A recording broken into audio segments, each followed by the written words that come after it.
بسم اللہ الرحمن الرحیم۔ السلام علیکم، میں ہوں محمد تحسین عباسی اور آپ دیکھ رہے ہیں میرا YouTube channel Pakistan time news. ناظرین، آج تین بڑی اہم خبریں ہیں۔ سب سے پہلے تو میں ذکر کروں گا جو گزشتہ کئی سالوں سے اس کا سلسلہ جاری ہے اور خاص طور پر مہاجر بستیوں کو مسمار کیا جا رہا ہے۔ اس کے علاوہ میں ذکر کروں گا آج ہائی کورٹ کا ایک فیصلہ آیا ہے فوڈ ڈسپیوٹ کے حوالے سے، اور پھر آخر میں ذکر کروں گا کہ سی سی پی او آفس پر دہشت گردی کے بعد جو حفاظتی اقدامات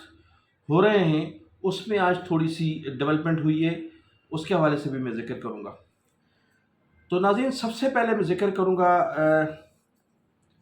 پی آئی بی کالونی کا۔ پی آئی بی کالونی میں جو سندھ ہائی کورٹ کی جانب سے فیصلہ منظر عام پر آیا ہے، اور اس فیصلے میں جو بستی گرائی جا رہی ہے اس میں 70% وہ بیانیان پاکستان کی اولادیں ہیں جو 1947 کے بعد اس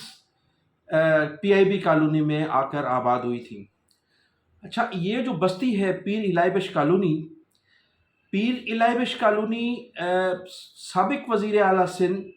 پیر الہی بخش کے نام سے ہے، اور پیر الہی بخش صاحب جو ہیں وہ پرانے مسلم لیگی تھے۔ اس آبادی کو آباد کرنے میں بھی پیر الہی بخش صاحب نے بڑا اہم کردار ادا کیا تھا، بلکہ بعض اس علاقے میں تو ایسی زمینیں تھیں جو پیر الہی بخش صاحب کی اپنی ذاتی زمینیں تھیں، اور انہوں نے مہاجرین کی آباد کاری میں بڑا اہم کردار ادا کیا تھا۔ پیر الہی بخش صاحب کا مزار بھی پی آئی بی کالونی میں موجود ہے، اور سالانہ عرس بھی وہاں ہوتا ہے، اور ان کے صاحبزادے، ان کے جو پوتے ہیں وہ ہیں پیر مظہر الحق، جو کئی مرتبہ پاکستان پیپلز پارٹی کی حکومت میں وزیر بھی رہے ہیں، اور اس وقت بھی ان کا جو پڑ پوتا ہے وہ ایم پی اے ہے سندھ اسمبلی میں۔ تو پیر الہی بخش کالونی جو ہے، جسے پی آئی بی کالونی کہا جاتا ہے، ایک قدیم بستی ہے۔ قیام پاکستان کے بعد سے یہ بستی جو ہے چلی آ رہی ہے۔ اس بستی میں تقریباً 70 سے 80% لوگ جو آبادیاں ہیں وہ ان اردو بولنے والوں پر مشتمل ہیں جو بانیان پاکستان کی اولادیں ہیں۔ ان کے خلاف ہائی کورٹ کا فیصلہ آیا ہے، اور اب انہیں گرائے جانے کے احکامات ہائی کورٹ کی جانب سے صادر فرمائے گئے پاکستان پیپلز پارٹی کی اس حکومت میں۔ اس سے قبل ناظرین، جو ایک مہاجر بستی کو برباد کیا گیا، اس کو اجاڑا گیا، اس میں بھی 70% مہاجر آبادی تھی، 10% اس میں 30% جو تھے وہ دوسری قوموں کے لوگ آباد تھے، وہ تھی مجاہد کالونی۔ اس مجاہد کالونی کو جو اجاڑا گیا تھا اور اس کو جو مجاہد کالونی کو برباد کیا گیا، اس میں بھی یہی بتایا جاتا ہے کہ مبینہ طور پر ڈاکٹر عاصم حسین جو ہیں وہ پوری طرح سے ملوث ہیں، چونکہ ان کا ایک بہت بڑا ہاسپٹل ہے، اور اس ہاسپٹل کے گرد و نواح میں وہ کچی آبادی آباد تھی، اور گزشتہ 70 سالوں سے لوگ اس آبادی میں قیام پذیر تھے، جس سے بالکل اجاڑ دیا گیا ہے۔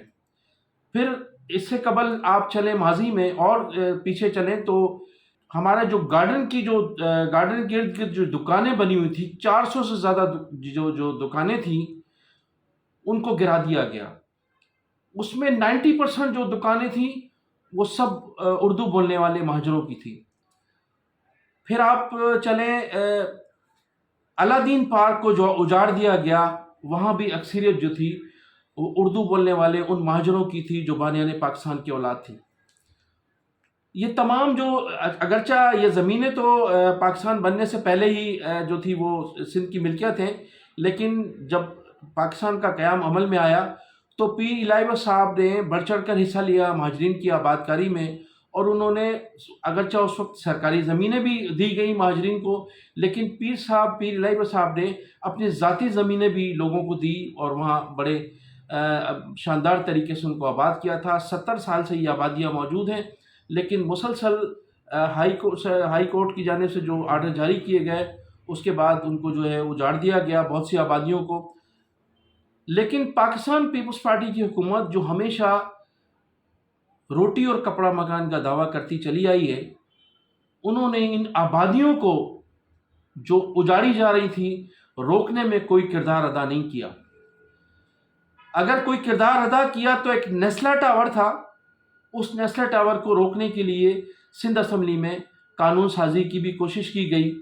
اس کو روکنے کی بھرپور کوشش کی گئی۔ اس کی بنیادی وجہ یہ تھی کہ نیسلا ٹاور کے ساتھ کراچی کے تمام بلڈرز کھڑے ہوئے تھے اور کسی بھی صورت میں نیسلا ٹاور کو وہ بچانا چاہتے تھے۔ اب پاکستان پیپلز پارٹی کے جو وزراء ہیں، ان کی ایک بڑی ٹیم ان بلڈروں کے ساتھ، جو نیسلا ٹاور تھا، نیسلا ٹاور کے ساتھ بھی کئی وزراء منسلک تھے، کئی وزراء کے وہاں اپنے فلیٹ بھی تھے، اور اس نیسلا ٹاور کے مالک کے ساتھ جو بلڈرز کھڑے تھے، ان بلڈرز کے ساتھ بہت سے وزراء کی حصہ داری تھی، جس کی وجہ سے نیسلا ٹاور کو روکنے کے لیے پوری کوشش کی گئی۔ لیکن یہ جو کچی آبادیاں، جو چھوٹے، جو غریب، جو مڈل کلاس جو آبادیاں ہیں جن کو گرایا جا رہا ہے، اس کے لیے آج تک پاکستان پیپلز پارٹی کے کسی وزیر، کسی ایم این اے، کسی ایم پی اے کا کوئی اسٹیٹمنٹ نہیں آیا۔ مجھے تو وہ دن یاد ہے جب سعید غنی صاحب یہ صوبائی اسمبلی میں انہوں نے ایک پرجوش تقریر کی تھی نیسلا ٹاور کو گرایا جانے کے وقت، کہا تھا کہ ہم لوگوں کو آباد کرنے آئے، لوگوں کو برباد کرنے نہیں آئے۔ لیکن آج سعید غنی کہاں ہیں؟ کوئی پتہ نہیں ہے۔ مجاہد کالونی گرائی جا رہی تھی، ڈاکٹر عاصم پر الزام تھا، سعید غنی خاموش تھے۔ گارڈن کی دکانیں گرائی جا رہی تھی، سعید غنی خاموش تھے۔ آج پی آئی بی کالونی کو گرایا جا رہا ہے، سعید غنی اور ان کی پوری پیپلز پارٹی خاموش تماشائی بنی ہوئی ہے۔ لیکن نیسلا ٹاور کے لیے یہ لوگ ہر قسم کی قربانی دینے کے لیے تیار تھے۔ سندھ اسمبلی میں قانون سازی بھی کی جا رہی تھی، احتجاج بھی کیا جا رہا تھا، اخباری بیانات بھی جاری کیے جا رہے تھے، ٹی وی چینلز پر بیٹھ کر دلائل بھی دیے جا رہے تھے، لیکن غریب بستیوں کے لیے ان کے پاس بولنے کے لیے نہ وقت ہے اور نہ یہ نظر آ رہا ہے کہ یہ جو غریبوں کو بے گھر کیا جا رہا ہے آخر کیوں؟ ان کے لیے قانون سازی نہیں کی جا رہی ہے، ان کو روکنے کے لیے۔ پھر اس کے علاوہ سب سے بڑی بات یہ ہے کہ جن لوگوں کو مینڈیٹ دیا گیا اس شہر نے، فاروق ستار جو اس پی آئی بی کالونی کے رہائشی ہیں اور مہاجروں کے ناہم نہاد لیڈر اپنے آپ کو کہلاتے ہیں، اس حلقے سے انہوں نے انتخابات بھی لڑا ہے اور ایم این اے بھی رہے ہیں، اس شہر کے میئر بھی رہے ہیں، ان کی جانب سے کوئی لفظ کشائی نہیں کی گئی۔ اور وہ جو مہاجر قومی موومنٹ، متحدہ قومی موومنٹ حیدرآباد، جو اس کراچی کے مینڈیٹ کا دعویٰ کرتی ہے، ان کے لوگ بھی خاموش تماشائی بنے ہوئے۔ کسی نے ایک شخص نے بھی لب کشائی نہیں کی کہ یہ اتنی زیادتیاں جو اس شہر کے ساتھ کی جا رہی ہیں آخر کیوں؟ کوئی احتجاج کرنے والا نہیں ہے، نہ تو پیپلز پارٹی کی جانب سے احتجاج کیا جا رہا ہے، لب کشائی کی جا رہی ہے، نہ متحدہ قومی موومنٹ حیدرآباد کی جانب سے اس سلسلے میں کوئی احتجاج کیا گیا ہے۔ جماعت اسلامی بھی بھاری مینڈیٹ لے کر میئر کا دعوے دار ہے، ان کا کینڈیڈیٹ، وہ بھی خاموش ہے۔ اگر اس ہے تو وہ ہے الطاف حسین، جسے سیاست سے مائنس کرنے کی کوشش کی جا رہی ہے، جس پر پابندی عائد ہے، جس کی تحریر پر پابندی عائد ہے، جس کی تقریر پر پابندی عائد ہے، جس کے کارکنوں کو آئے دن گرفتار کیا جاتا ہے، جن کے کارکنوں پر تشدد کیا جا رہا ہے، جس کے کارکنوں نے ہزاروں کی تعداد میں قربانیاں دی ہیں، وہی الطاف حسین اس شہر کے لیے، اس شہر کی آواز اٹھا رہا ہے۔ وہی الطاف حسین ان لوگوں کے لیے آواز بنا ہوا ہے جن کو بے گھر کیے جانے کی کوششیں کی جا رہی ہیں۔ لیکن وہ لوگ خاموش ہیں جن لوگوں کو 2018 میں ووٹ ملے تھے، جو بلدیاتی انتخابات میں حصہ لینے کی کوشش کر رہے تھے، اور جنہیں ضمنی انتخابات میں بھی حصہ لینا تھا لیکن راہ فرار اختیار کر گئے، اس لیے کہ بانی متحدہ الطاف حسین نے ان انتخابات کا بائیکاٹ کیا تھا، اور انہیں پتا تھا کہ جو ہماری ماضی میں کارکردگی رہی ہے یا جو اب ہماری کارکردگی ہے، اس کی وجہ سے ہمیں مزید ذلیل و رسوا ہونا پڑے گا۔ وہ ضمنی انتخابات سے بھی راہ فرار اختیار کر گئے۔ تو اس وقت جو صورتحال ہے، جس طرح سے بستیوں کو گرایا جا رہا ہے، جس طرح سے آبادیوں کو برباد کیا جا رہا ہے، میں ان تمام لوگوں سے کو یہ کہوں گا کہ جناب آج ان بستیوں میں مسمار کیا جا رہا ہے، لیکن کل دوسری بستیوں کے بھی نمبر آئیں گے۔ لہٰذا کراچی میں تمام زبان بولنے والے اس پر احتجاج کریں، تاکہ اگر کل دوسری بستیاں برباد ہوں تو پھر ان کے لیے یہ لوگ آپ کے لوگوں کے لیے آواز اٹھائیں۔ تو ناظرین اس وقت صورتحال یہ کہ ایک طرف تو پاکستان پیپلز پارٹی خاموش تماشائی بنی ہوئی ہے اور دوسری جانب متحدہ قومی موومنٹ بہادرآباد نے بھی خاموشی اختیار کی ہوئی ہے۔ اب میں ناظرین آپ کو بتاتا چلوں کہ بنس روڈ جو کراچی میں سندھ حکومت کی جانب سے فوڈ اسٹریٹ قرار دیا گیا تھا، جہاں سے روزانہ کی بنیاد پر بلدیاتی اداروں کو لاکھوں روپے کی منتھلیاں حاصل تھیں اور پاکستان پیپلز پارٹی کے عہدیدار اور خاص طور پر صوبائی وزیر بلدیات کے جو خاص لوگ تھے،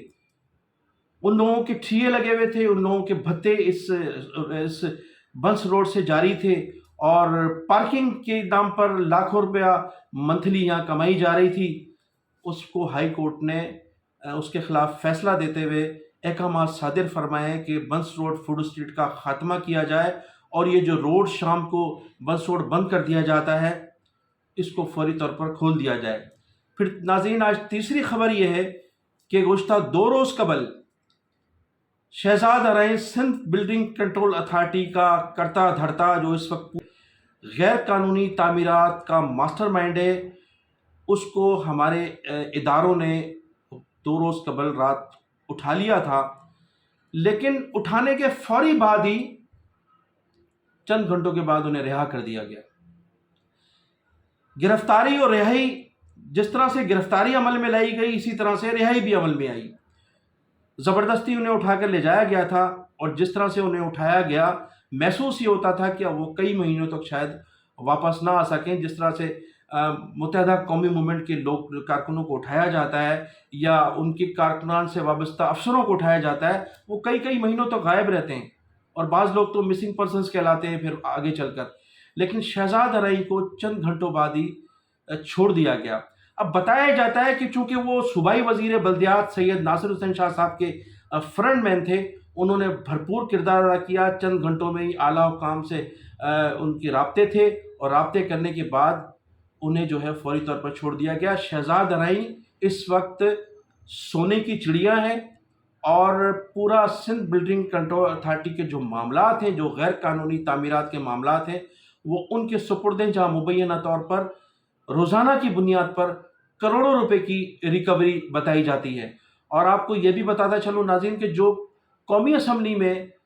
عمران خان کے خلاف جو عدم اعتماد کی تحریک پیش کی گئی تھی،